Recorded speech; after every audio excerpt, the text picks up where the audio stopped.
Thanks, Ryan, for the introduction. I'm Cherry, greeting from the Bay Area from United States. Today, I will share more from the data perspective, how D2C brand is building and enhancing customer relationship.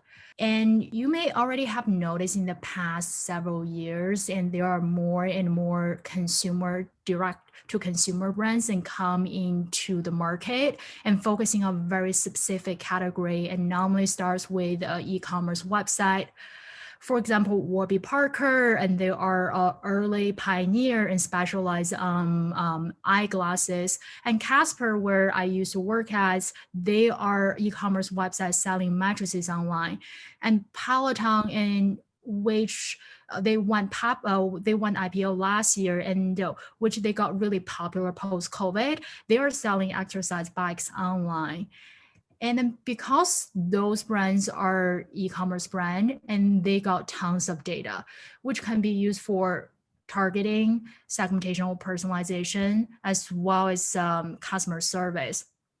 So in terms of the targeting, a lot of those brands have really rich transactional or clickstream data, which they are able to get at the individual level. And a lot of the time, and these brands would add a pixel on their website where they will be able to track the customer's browsing history, which they can also pass back into Facebook or YouTube. So for example, they will know, and Cherry comes to the Grove site and visit the beauty category page and Grove, and they added a bunch of she added a bunch of beauty products to her cart. She some way, and somehow that got distracted and left the site. And later that day, and when she logs into her Instagram feeds, and she will get a retargeting ads from Grove and letting her know that she still have tons of beauty products waiting for her in her shopping cart there. So that's the beauty of pixeling on the side, where this will allow brands to do retargeting. And besides retargeting, and the brand can also send over a list of customers, and will let Facebook or YouTube to find the top 5% lookalike. This will significantly help the brand to cut down and the cost per acquisition, and will also help to make the marketing dollars more efficient. In addition to that, and the brands can also merge their first-party data as well as their together with their third-party data, and to build persona, and for example, line together with a demographic or survey data, and those information together, and will help to inform the future product strategy or even branding or marketing messages for the future. So besides targeting, and the other thing that the brands can do is leveraging it and for personalization.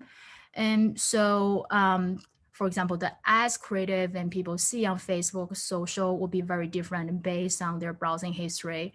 And when they come to the site, and the content and on the site they saw, and it would also be different. For example, the product recommendation they see on the product PDP page will be really different. Normally, the recommendation will be algorithm driven and really based on the brands and what is their optimization goal. Another trending thing these days is something called CDP, which stands for Customer Data Platform. This is really something which is combining in your CRM database and real-time market strategy, but there is a cost associated to that, and unfortunately Grove doesn't have this. Again, and just use Cherry again as example, then for example, based on Grove database, I know Cherry hasn't really purchased something or browsed anything in the last 90 days, and because of this, and she'll be categorized now as a lapsed customers who is really at risk of churning. At the same time, and the database will know then from some of the third-party data knows Cherry is really into exploring new products categories. So based on this segment categorization, and Grow will send her an email with the title of special gift and for special you, and 20% off for the newest collection, which is really compelling offer for her, and urge her to come to the site again and convert. So this is normally a personalized marketing flow normally looks like, how it looks like. Of course, before rolling things like this out, and brands and will A/B test this on the side. So in these slides, and I will share a little bit more around how Grove is personalizing and the website. And so on the left, you can see, and this is our homepage. And when someone come to the site, and they will be graded and with their name there, and they can also find their shopping history on the laptop. And below, and where is what we call content blocks, which is curated and by our merchandising as well as marketing team with different products. And this is really presented, different people will see different things here. And at Grove, we have over 100 different customer segments in our database. And so, for example, then customers will be segmented based on their purchase history, whether they're interested in beauty category or child products or hand sanitizer, or they will be categorized based on their recency, frequency, and monetary, and they will identify as lapsed customer, recent customers, or high value customers, etc. So all of them, and we see different things on the page, and even within a content block themselves, and the product ranking there would also be highly personalized. And a lot of this would be ranked by our data scientists, or sometimes it's just simply based on your own browsing history there. So on the right side is our product PDP, product detail page, and where you can find a section around our product recommendation. And this is what I mentioned earlier. A lot of the time will be customized and based on browsing history. And then in the bottom is a set banner that what we have, and this is also customized based on set banner, based on your the segments you are in, and sometimes will be tailored promo code specialized for you. So besides personalization, and the thing how brands can also do leveraging data is around customer service. So for the brand, and especially the DTC brand, due to really limited offline presence, and a lot of the time they will offer free trial, free return, and just for a better experience.